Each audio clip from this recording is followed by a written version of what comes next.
Hi, this is an impatient tutorial, and this is 4 ways to work faster in Procreate. The first thing I want to show you is in Procreate's color disk. There are actually 8 nodes placed around the color disk, up, down, left, right, and in the 4 corners. And if you double tap near any of these nodes, your color selection will snap to that corner.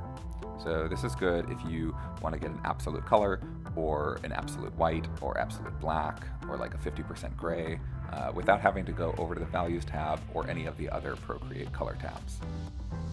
The second thing I want to show you is copying over your brush settings from one tool to another. So in this case, I have the soft pastel brush selected, and I can scribble something with that.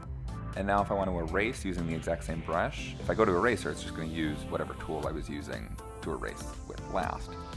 So with my brush selected, when you long press and hold on the eraser, it will copy over the brush settings to that tool. So now I'm erasing with my soft pastel brush. This also works for the smudge. The only thing you need to know is that your size and opacity for your brush does not transfer over from one tool to the other. So always check those before you start drawing. Let's clear that.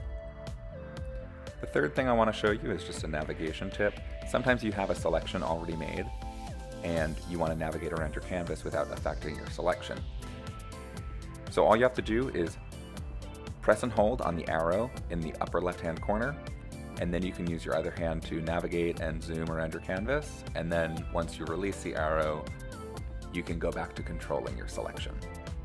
And finally, the last thing you need to know about in Procreate is the nudge function. Sometimes you just want to move a selection a little bit. So if you tap outside the bounding box, depending on the direction of where you tap and which corner you're close to, it will nudge it in that direction very slightly. This is good for fine adjustments and moving a selection very small amounts. And that's 4 ways to speed up your workflow in Procreate. Done.